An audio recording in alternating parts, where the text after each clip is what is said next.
Me permito agradecerles a ustedes por su presencia, en especial al mando institucional, el cual está completamente unido, cohesionado y orientado a que las actividades del Instituto de Seguridad Social de la Policía Nacional sean debidamente auditadas y también apoyadas. Damos el éxito necesario al señor coronel González, que en la realidad está aquí en este instituto desde hace algún tiempo atrás. Justamente con el suscrito comenzamos a hacer algunas actividades desde el año anterior y esas actividades estaban orientadas siempre a dos cosas. A uno, tener legalidad de todo lo que se haga, y dos, proteger el futuro de nosotros como policías, de nuestras familias y de nuestra institución. Esas eran las orientaciones que teníamos y así lo hemos venido realizando. Quiero agradecer la presencia de cada uno de los compañeros en el territorio vía Facebook o vía cualquier otra plataforma tecnológica que se encuentra habilitada, y decirles que las cosas que se hicieron el año anterior justamente fueron con el propósito de precautelar nuestros intereses, los intereses de nuestra institución policial, tanto de activos, pasivos y nuestras familias, que lo que buscamos es tener un futuro mejor y que deseamos éxitos a cada uno de ustedes en sus labores. Muchísimas gracias, buenos días. Vamos a rendir las cuentas que corresponden a un proceso determinado por el Consejo de Participación Ciudadana y Control Social, pero lo vamos a hacer con una intención clara y diáfana: transparentar la situación del Instituto de Seguridad Social de la Policía Nacional. En ese sentido, es importante que se comprenda que este instituto, porque tiene una ley propia, se constituye en un organismo autónomo, pero no como se quiso varias veces confundir, que no es una institución pública y que no maneja fondos públicos. Por el contrario, tiene una existencia constitucional radicada también en la ley, y eso nos da la suficiente coherencia para constituirnos en institución pública. Y los recursos que aquí se manejan son de esa índole, como ha sido ratificado por el pronunciamiento de la Procuraduría General del Estado. También es importante considerar que es un organismo que tiene un fin social, que no tiene ánimo de lucro, pero sí tiene esta autonomía administrativa y financiera, y que el patrimonio se constituye en un patrimonio propio, el que lamentablemente por las inversiones que hoy transparentaremos se ha visto afectado en el pasado. Pero además es la muestra palpable de aquel régimen especial de la seguridad social policial, que debe comprenderse a nivel nacional que no se tratan de prerrogativas, de beneficios adicionales o de derechos adquiridos. El régimen especial de seguridad social policial y militar, simple y llanamente, es un reconocimiento a las particularidades de nuestra carrera. Es una compensación que deviene en todas aquellas circunstancias especiales que tiene la misma. El direccionamiento estratégico del ISPOL se basa en su misión, que está orientada a conceder la protección integral del asegurado y su familia. Actualmente somos 280,000 derechohabientes que dependemos del ISPOL. Y la visión plasmada en el plan estratégico está orientada a mantener y propiciar una mejora continua del sistema previsional, en el horizonte de proyección actuarial y considerando los principios y valores de la seguridad social, que básicamente se enfocan a lo que es solidaridad y la equiparación de beneficios para todos sus miembros.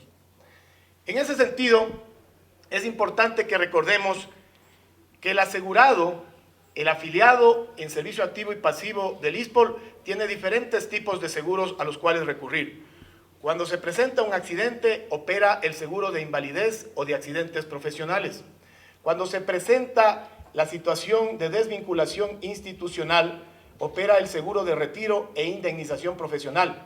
Lastimosamente, al perder la vida de algunos de nuestros afiliados, se activan el seguro de muerte, es decir, el Montepío, que rige para las viudas y los huérfanos, el seguro de mortuoria, que está enfocado al pago de gastos funerarios, y el seguro de vida, que lo representamos en lenguaje coloquial en la plica. Pero también cuando se presenta un hecho de enfermedad, es importantísimo que opere el seguro de enfermedad y maternidad, que me adelanto, es una de las deudas más grandes que tiene la Seguridad Social con todos nuestros afiliados. En ese sentido, la gestión operativa del año 2020, y quiero puntualizar, corresponde a la gestión fundamentalmente desarrollada bajo la dirección de mi general superior en servicio pasivo, Jorge Villarroel Merino, y en la parte final del año 2020, por mi general inspector en servicio pasivo, Juan Carlos Rueda Montenegro. Se realizó, en cuanto al pago de seguros, un total de 10.956 operaciones que implicaron 37.994.631 dólares. Son operaciones que se incrementaron durante el 2020 a la serie de servicios que ya ofrece el Instituto de Seguridad Social de la Policía Nacional, representados, como les manifesté, en los seguros antes detallados. Adicionalmente, es bueno recalcar que los afiliados activos a la actualidad corresponden a un total de 51.248 servidores policiales, de los cuales, en el régimen transitorio, que es el considerado de quienes venimos con los anteriores niveles de aportación y que van a ser nuevamente los normales niveles de aportación, corresponde el 75% de la población de servicio activo, y el 25% son aquellos compañeros que se han incorporado a partir del año 2017 en adelante. En cuanto a pensionistas y montepiados, el ISPOL atiende a un total de 26.107 personas, 7.820 personas que son Montepío y 18.287 policías en servicio pasivo, representando en carga porcentual un 30 y un 70% respectivamente. Es importante la gráfica que ustedes tienen en pantalla, porque aquí se aprecia la afectación sostenida en el tiempo que está sintiendo el Instituto de Seguridad Social de la Policía Nacional y que se iba a prolongar de no existir la declaratoria de inconstitucionalidad por parte de la Corte Constitucional. En el costado izquierdo de su pantalla, ustedes pueden ver los aportes individuales y en el centro de la pantalla el aporte patronal. Reflejado en un color celeste, vemos el total de aportes individuales y en color rojo el total de aportes de los nuevos regímenes. ¿A qué me refiero? Si comparamos los 105 millones, que es el aporte individual de quienes pertenecemos al antiguo régimen y que va a ser nuevamente el nivel normal de aportaciones, el año anterior ingresaron 105 millones con 123 mil dólares, que es el 75% de la población policial. Sin embargo, el 25%, la cuarta parte, aquellos que estaban con el nuevo régimen, únicamente aportaron 13 millones. ¿Qué implica esto? Una muerte lenta de nuestro seguro social en el futuro. Pero más grave todavía son las dos comparaciones que podemos hacer en el centro, cuando vemos el aporte patronal. El Estado, para nosotros, los que pertenecemos al sistema normal de aportación, tuvo que concurrir con 112 millones de dólares. Sin embargo, para los activos que ingresaron a partir del año 2017, únicamente con 11 millones de dólares. Esto es lo que se va a revertir con la aplicación de la inconstitucionalidad decretada en meses anteriores. En cuanto a roles de pensiones, tenemos el ISPOL desembolsa mensualmente 25 millones de dólares mensuales, que dio un total de 342 millones al final del año. Obviamente el mes que más se desembolsa es en el mes de diciembre, cuando se deben cancelar, a más de las pensiones, el pago del 13º sueldo. Hay una actividad específica que se cumplió también en el año 2020. Producto de la pandemia, el ISPOL tuvo que adquirir 40,000 pruebas rápidas para la detección del COVID-19, que implicó un desembolso de 425,600 dólares, incluido el IVA, proceso contractual que fue debidamente auditado por la Contraloría General del Estado. El proceso de derivaciones, ¿en qué consiste? Cuando aquel afiliado que ha ingresado, y quiero puntualizar, que ha ingresado por el sistema de salud policial, este sistema se ve en la incapacidad de atender su necesidad y lo transfiere a otro de los sistemas, bien sea inicialmente a la red pública de salud, y de no tener aceptación, se concurre a la red complementaria, es decir, a los centros privados. Las derivaciones en el año 2020 ascendieron a un total de 23.000 operaciones, representadas en 12.000 atenciones en la red complementaria, es decir, en los centros privados, en 7.000 autoderivaciones, que constituye un problema por desconocimiento de nuestros afiliados. Al Ministerio de Salud Pública se transfirieron 1.800 asegurados y al Instituto de Seguridad Social de las Fuerzas Armadas un total de 187, así como 1.300 al Instituto Ecuatoriano de Seguridad Social. Debo aclarar que las derivaciones tienen una deuda pendiente de 57 millones de dólares que deben ser canceladas. Y esto constituye retrasos fundamentalmente en los años 2017, 2018 y 2019. En la liquidación de servicios de salud, es importante reconocer que el valor solicitado en total ascendió a la suma de 81 millones. El valor que se ha procesado hasta el momento es de 31 millones y se ha podido facturar 21 millones, quedando pendientes con corte a diciembre del 2020 49 millones. En cuanto a la afiliación y el control de supervivencia, durante el 2020 se activó la posibilidad de que los servidores policiales en servicio pasivo puedan realizar esta operación de manera virtual, atendiendo las condiciones propias de la pandemia. Es por ello que se registraron un total de 34.388 operaciones de supervivencia. La colocación de préstamos. Durante el año 2020 se realizaron un total de 1.071 operaciones, de las cuales 71 fueron préstamos hipotecarios, 20 préstamos quirografarios de mayor cuantía. Estos tuvieron vigencia hasta el mes de abril, en que la Superintendencia de Bancos dispuso firmemente que se suspenda el otorgamiento de estos préstamos. Lo mismo con los préstamos quirografarios de menor cuantía, 974 operaciones, y los préstamos quirografarios de plazo fijo, aquellos que están atados a los fondos de reserva, un total de 6.000 operaciones. ¿Qué sucedió con la gestión financiera? Ustedes pueden ver ahí una tabla que les resume las actividades presupuestadas, la asignación codificada, es decir, lo que se tenía previsto recibir y lo que efectivamente sucedió con el ingreso efectivo. Fundamentalmente ahí les va a llamar la atención dos rubros. Uno es el de administración general, es decir, se preveía al final de la gestión tener una liquidez de 8 millones, pero en la realidad, gracias al pago de aportes que se dieron en ese año, en finales de diciembre del 2020, por parte del gobierno ecuatoriano, se llegó a tener una liquidez de 117 millones.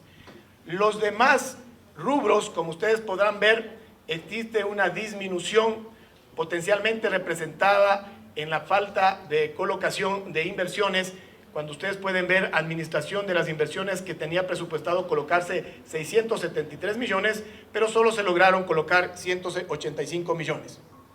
En la gestión de egresos, y esto también es importante recalcarlo, se tenía previsto realizar egresos que bordeen los 1.100 millones de dólares. Realmente solamente se ejecutaron 664 millones. El primer rubro que ustedes ven ahí, el de prestaciones, que estaba previsto un egreso de 500 millones, se cumplió en 395 millones, que representan el 79%. En inversiones, donde se tenía previsto 623 millones, he ahí la diferencia sustancial de únicamente contar con 266 millones que pudieron ser invertidos. Vamos a ir a una de las mayores inquietudes que ha tenido la población del Instituto de Seguridad Social de la Policía Nacional. ¿Qué sucedió en el ISPOL? La rendición de cuentas del 2020 debe estar entendida en la lógica de tres momentos fundamentales.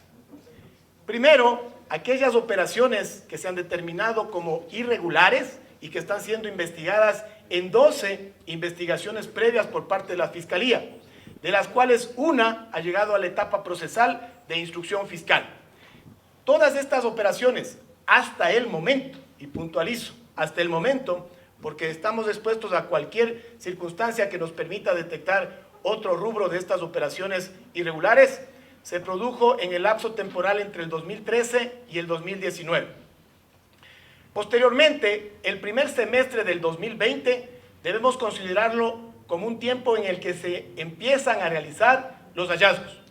Y aquí cabe reconocer los méritos a quienes corresponden.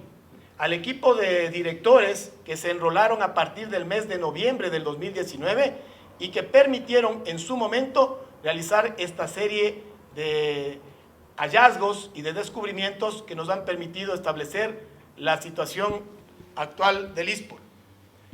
Y el tercer momento es a partir de agosto del 2020, cuando se presentan las primeras denuncias por parte del ISPOL.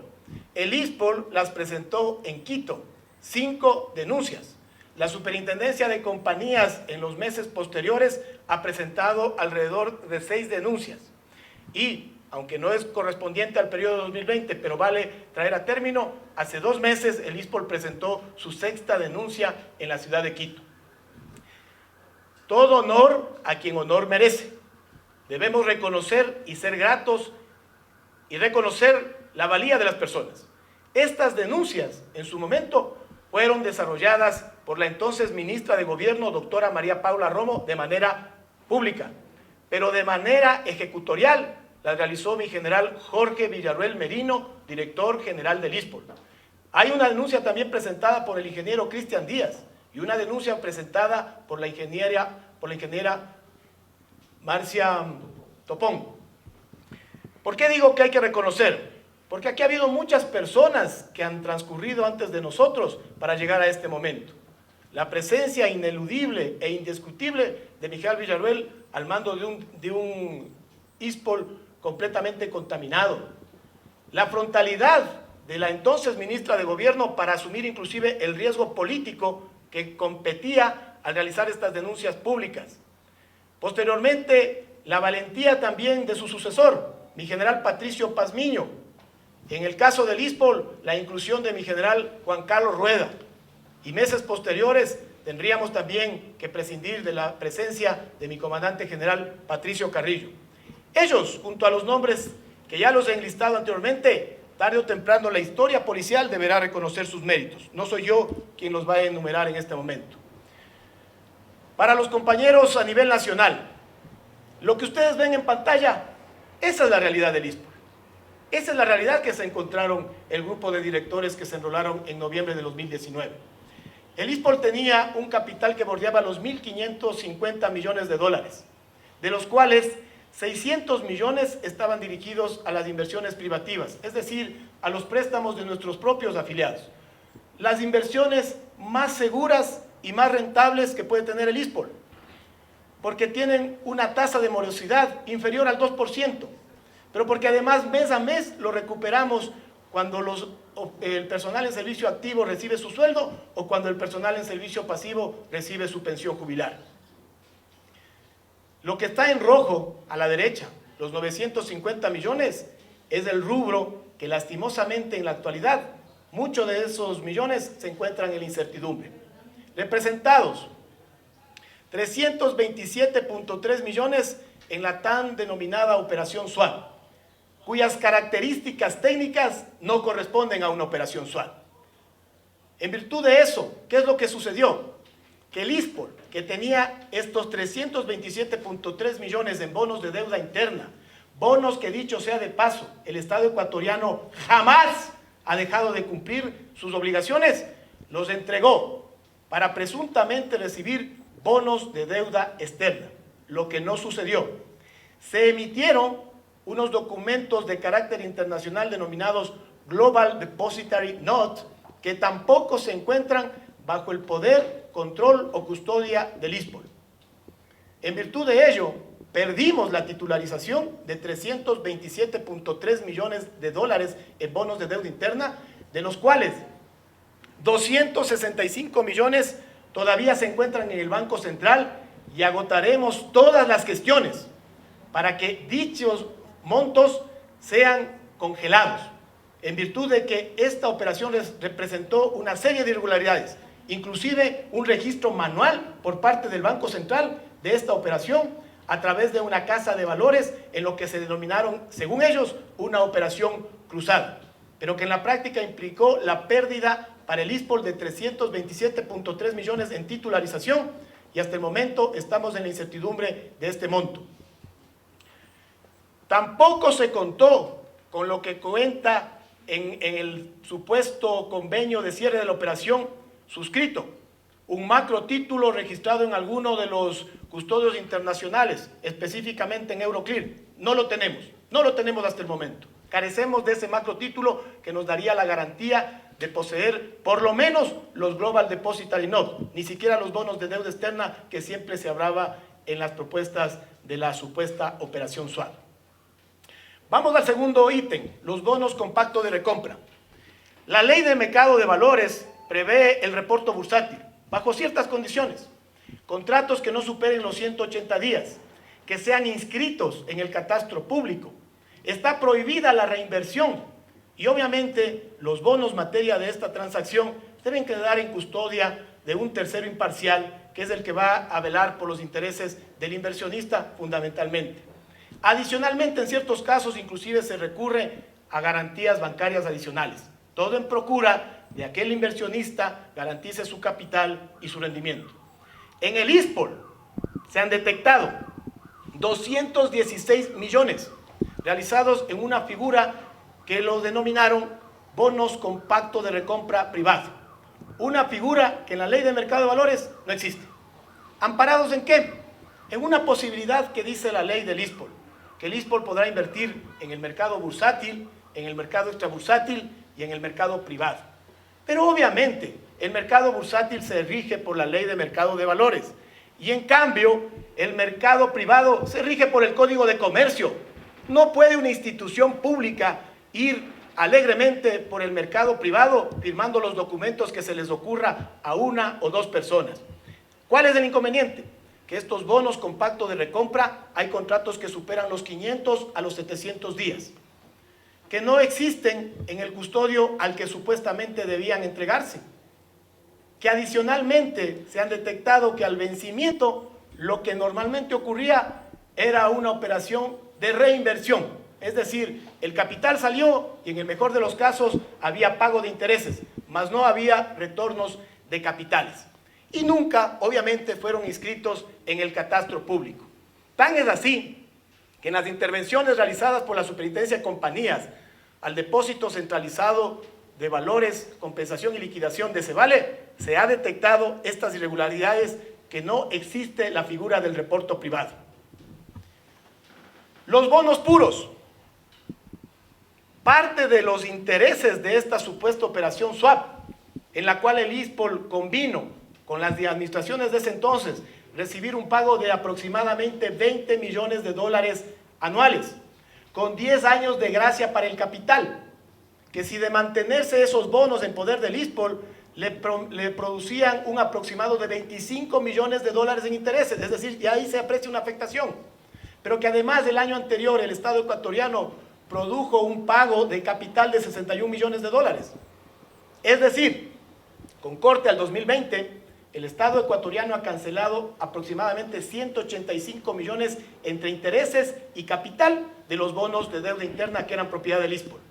El ISPOL se comprometió únicamente a recibir 20 millones en pagos de intereses. En las fundamentaciones para incurrir en esta operación SWAP se hablaba de que se quería recuperar liquidez. De los 80 millones que teóricamente se recibieron en el ISPOL, se ha detectado que 28 millones únicamente ingresaron en efectivo.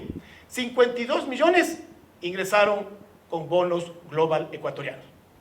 Y el año anterior, en diciembre, el vencimiento de diciembre de los 20 millones de interés no fueron cancelados por el deudor, aduciendo falta de pago del gobierno ecuatoriano, situación que fue desmentida por el propio subsecretario de Crédito Público en una videoconferencia realizada en esta misma sala. Pero, ¿por qué les hago esta alusión? Porque en los registros del ISPOL, que dicho sea de paso, son unos registros sumamente precarios, constan 161 millones de bonos puros, los que les hemos denominado, pero que son bonos de deuda externa ecuatoriana. Todos estos tres rubros grandes aparentemente eran custodiados por DECEVALE.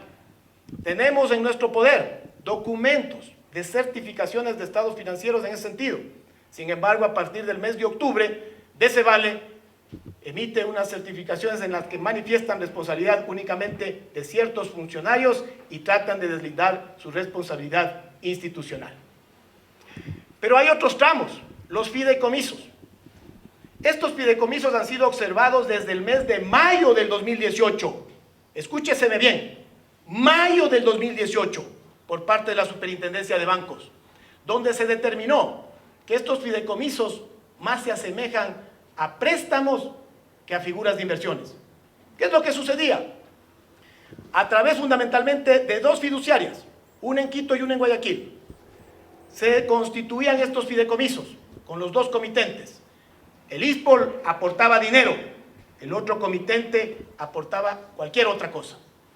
Al poco tiempo había una cesión de derechos fiduciarios para supuestamente resguardar los intereses del ISPOL.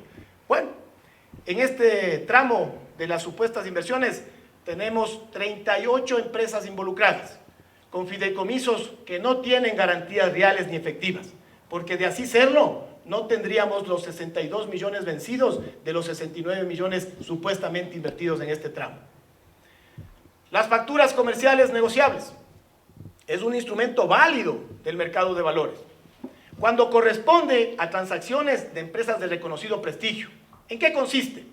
Que una empresa que es la emitente necesita de otra empresa que es la receptante y que por ende avala que existe esa factura, la inscribe en el catastro público y la saca al mercado. Un inversionista adquiere esa factura comercial, obviamente con algún descuento, porque tendrá que ser pagada en el transcurso del tiempo, pero cuando se vence el plazo, el inversionista cobra el valor total de esa factura comercial y ahí ve recuperada su inversión más un rendimiento. El dueño original de la factura recibió la liquidez inmediata cuando el inversionista le entregó el dinero y el deudor cancela su deuda. Así opera una de estas operaciones de facturas comerciales negociables. En el ISPOL, lo que sucedió es que compramos facturas comerciales de empresas vinculadas. Hay dos casos fundamentales identificados donde las tres empresas tenían específicamente el mismo directorio y que gozan de la libertad en los Estados Unidos de Norteamérica.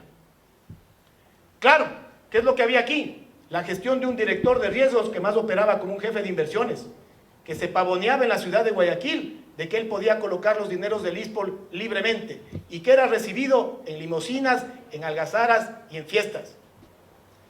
El otro tramo son las obligaciones. Cuando una empresa no quiere recurrir al sistema bancario para acceder a un crédito, pero necesita liquidez, lo que hace es solicitar la emisión de obligaciones. Esto también es plenamente válido, pero las empresas que adquieren estas obligaciones que se emiten realizan un análisis de riesgo, de cuál es la emitente de estas obligaciones, cuál es el historial de pago, cuál es la constitución de accionistas, cuál es la proyección de mantenimiento en el mercado de esa empresa, y ahí adquieren las obligaciones. En el ISPOL, como ya les he manifestado, había cero gestión de riesgos. El que presentaba una propuesta en el ISPOL era prácticamente aceptado. ¿Cuál es el inconveniente aquí? Y tendrán que rendir en su momento explicaciones de autoridades de su momento. Hay dos empresas, al menos una de las que recuerdo, que emitieron obligaciones siendo el momento en que estaban intervenidas por la Superintendencia de Compañías y Valores.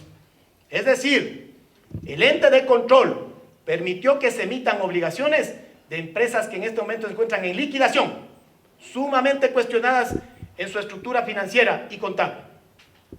Y finalmente, lo que nosotros le denominamos terrenos, lo que las empresas involucradas y las administraciones anteriores les denominan proyectos inmobiliarios, pero que de proyectos inmobiliarios solamente tienen la tierra, no tienen nada más. Ahí están en disputa 35 millones de dólares en tres empresas fundamentalmente, dos en Guayaquil y una aquí en Quito. Esta, compañeros de servicio activo y pasivo, es la triste realidad del ISPOL. Es decir, que si ustedes ven la siguiente lámina, la primera barra en izquierda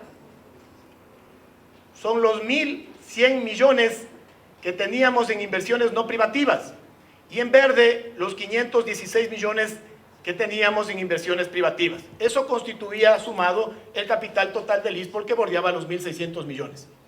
Por disposición de la Superintendencia de Bancos y como debe ser, Estas inversiones, que ya han transcurrido mucho tiempo en su recuperación, tuvieron que ser reclasificadas. ¿Qué implica esto? Que pasaron de constituirse en inversiones a cartera vencida, lo que está en rojo en la derecha de su pantalla. ¿Qué implica en la práctica? Que si el ISPOL se trataría de una empresa, aparentemente el año 2020 tuvimos una pérdida de 820 millones. 820 millones. Ya vendrán, y les adelanto, los agoreros del fracaso a decir que esto es producto de la pésima administración del 2020. Les pido no ser manipulables. Esto es transparentar la situación. Lo que ocurría en el ISPOL hasta el año 2019 era poco menos que una piramidación de capitales. En papeles todo estaba bien, pero cuando se querían ejecutar cobros reales, como empezó en noviembre del 2019, ya no hubo posibilidad de aquellos deudores de pagar. Entonces, esta es la realidad del ISPOL. Lastimosamente, estuvimos en manos de supuestos eruditos en seguridad social, pero lo que han sido es realmente fanfarrones de la institución policial. Otra gráfica más elocuente todavía. En rojo, los 820 millones que han tenido que ser reclasificados, que les adelanto una vez más y les reitero, ya dirán que es producto de la pésima administración del 2020. Esto hay que analizarlo con la visión de causa y efecto, pues. La causa del rojo, de los 820 millones hoy reclasificados, tienen una causa original, pero en años atrás, no en el 2020. En el 2020 se ven los efectos. ¿Qué tenemos todavía saludablemente? Los 516 millones que me dirán por qué cambia la cifra. Porque la cifra inicial era cuando se empezaron a detectar las irregularidades. Pero en los subsiguientes meses, los afiliados han pagado sus préstamos. Por eso es que las inversiones privativas han ido disminuyendo. Ya hubiéramos querido en este momento presentarles una situación inversa, es decir, que la mayor cantidad del capital del ISPOL estén entregados a nuestros afiliados, porque cumplíamos un triple objetivo. Primero, nos garantizábamos como seguro social. Segundo, obteníamos el mejor rendimiento del mercado, una tasa del 9,35%.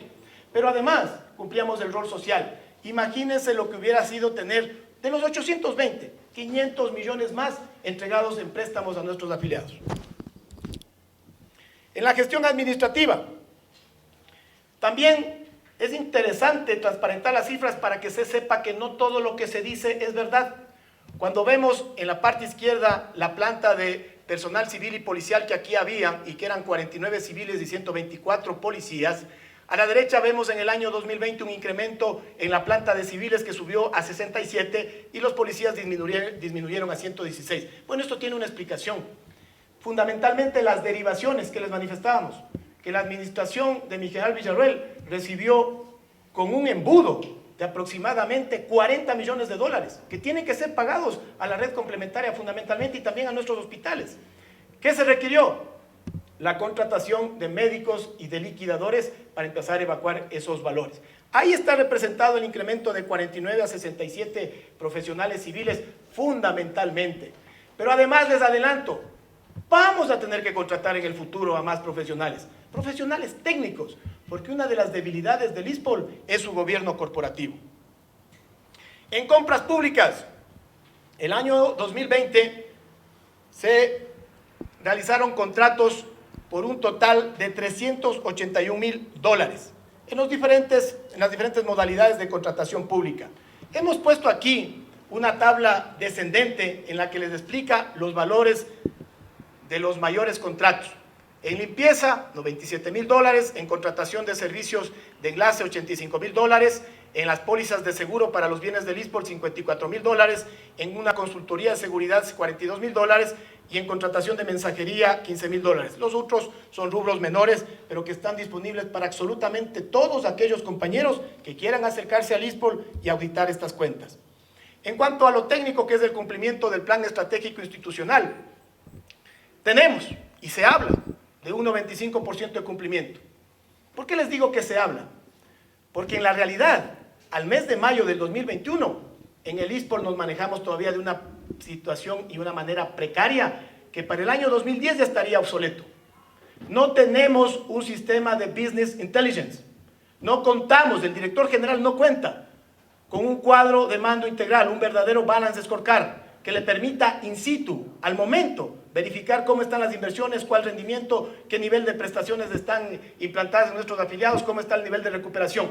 Porque aquí se preocuparon absolutamente de todo, enfocado a colocar inversiones, pero no hicieron absolutamente nada en recuperar y mucho menos en fortalecerle al ISPOL. ¿Qué ha implicado esto? Hay dos indicadores en rojo. ¿Cuáles son esos indicadores? La ubicación de créditos, pues porque ya va 1 año y medio aproximadamente suspendidos los créditos para nuestros afiliados. Una de las quejas recurrentes será, ¿y por qué no vuelven a dar créditos? Por una simple respuesta, porque no tenemos la liquidez y tenemos que priorizar entre pago de pensiones o la colocación de créditos. Cuando tengamos la liquidez suficiente, les garantizamos que se colocarán los créditos para nuestros afiliados, no los fideicomisos que eran préstamos disfrazados para terceros. Dentro del proceso de rendición de cuentas, se establece que el informe sea presentado 8 días antes. Así lo hicimos, así lo cumplimos. Y recibimos los aportes ciudadanos, fundamentalmente representados en estos 4 puntos. Las quejas por la agilidad y la facilidad en la otorgación de préstamos. Pues bueno, esto lo será corregido en los próximos días. ¿Por qué les decimos en los próximos días? Porque por disposición expresa de la Superintendencia de Bancos, tenemos suspendidos los créditos de mayor cuantía y de menor cuantía. Solamente podemos dar los créditos quirografarios establecidos en la ley y que hablan de un tope máximo de 4 remuneraciones mensuales unificadas. ¿Qué estamos haciendo en ese sentido? Esta semana se discutió el otorgamiento de un nuevo producto que podrá ser ejecutado apenas cuente con el visto bueno del Consejo Directivo. Un préstamo quirografario, como dice la ley, máximo de 4 remuneraciones mensuales unificadas, pero sin garante. Le vamos a dar facilidad. Le vamos a dar facilidad ahora sí al afiliado de que acceda a un crédito. Otra de las quejas recurrentes es la mejora en la prestación del servicio y en los trámites, tiempo, atención y requisitos. Ciertamente que así es. Aquí está presente mi general Pablo Rodríguez y no me va a dejar mentir. Él encabezó el proceso de reestructuración de las coordinaciones provinciales. 20 de 23 provincias han cambiado al personal del ISPOL. Ya está dado el primer paso. El siguiente es nuestra responsabilidad, mejorar la atención. Que esa coordinación provincial sea una verdadera representatividad del ISPOL en territorio. Es inconcebible que un afiliado de Loja tenga que recurrir a Quito para realizar un préstamo o para hacer una consulta. Todo eso lo vamos a corregir.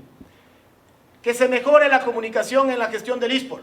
Sí, sí señores, sí lo vamos a hacer. Más ágiles. Así existan por ahí esos trinos que dicen que ahora nos promocionamos. No es promoción, es comunicación. Y es más, no vamos a buscar aquellos protagonismos individuales. Somos un equipo de trabajo. El Consejo Directivo es el máximo organismo del ISPOL. El director general es un mero ejecutor de las disposiciones del Consejo Directivo. Pero sobre todo, los 51.000 afiliados activos y los 22.000 pasivos, somos todos dueños del ISPOL. Y necesitan y merecen estar informados de todos los pasos que demos. De los buenos y de los malos. De las luces y de las sombras. También se habla de la información de pago de fondos de reserva. Transparentémonos. Ustedes vieron que la Superintendencia de Bancos nos indicó que reclasifiquemos 820 millones. Si en el ISPOL pensaríamos con un criterio bancario, deberíamos este año haberles dicho a nuestros afiliados, vamos a repartir pérdidas. Pero no, señores, aquí somos seguridad social. Aquí, y hay que reconocer la valentía porque unánimemente, con el señor ministro Gabriel Martínez a la cabeza, el Consejo Directivo aprobó el pago de los fondos de reserva correspondientes al 2021, es decir, todos aquellos que cumplieron sus derechos a diciembre del 2020. Como dice la ley, con la tasa mínima de interés del Banco Central, porque la liquidez en el fondo existe. ¿Cuál es el riesgo? Que el día de mañana no se pueda recuperar esta cartera vencida. Ahí viene nuestro compromiso. La vamos a recuperar, que no les quepa la menor duda. La vamos a recuperar. ¿Cuánto? No les podemos afirmar en este momento. Pero nuestro compromiso en la nueva administración está enfocado fundamentalmente en 3 ejes.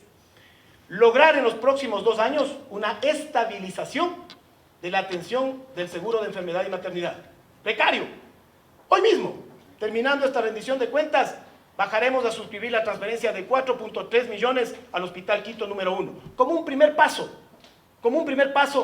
para repotenciar a nuestro sistema de salud. Mis generales aquí presentes amablemente me van a acompañar. El señor vocal principal del Consejo Directivo se ha comprometido, porque vamos a ir en conjunto a demostrar esta unidad del sistema de seguridad social policial, a entregarle al director del Hospital Quito esta primera asignación de recursos.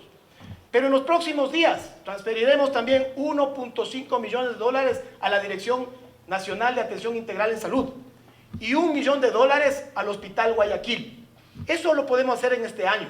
No podemos transferir más recursos porque lastimosamente el tiempo administrativo no les permitirá a ellos realizar contrataciones. Pero el compromiso queda para enero. En enero transferiremos $8 millones al Hospital Quito.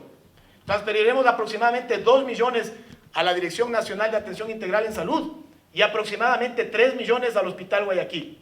Ya es responsabilidad y estaremos pendientes de colaborarles a esas instancias, de que cuenten con el tiempo suficiente para elaborar los proyectos que nos permitan recuperar la capacidad de nuestro sistema de salud. Respecto a las pensiones de nuestros afiliados, hay que ser sumamente claros. El principio básico de la seguridad social es la sostenibilidad en el tiempo.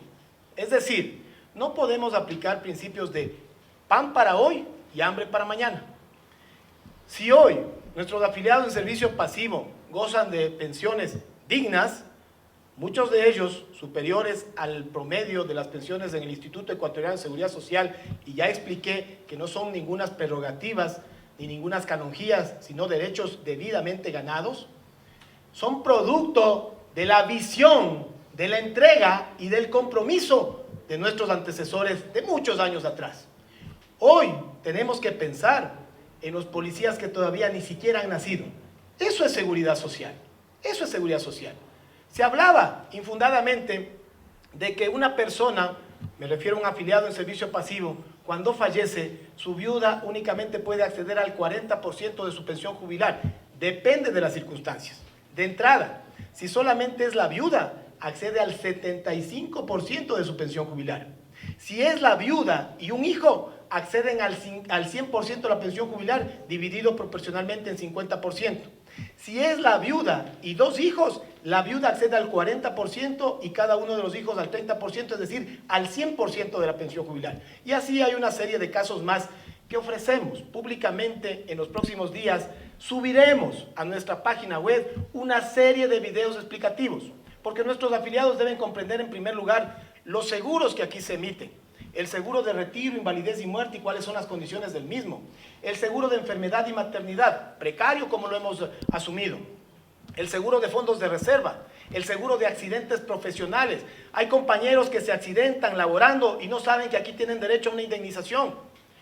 El seguro de mortoria, que le garantiza a nuestros familiares de los afiliados tener el pago suficiente para el momento desagradable que les toca asumir. El seguro de vida, tenemos hasta seguros de desgravamen.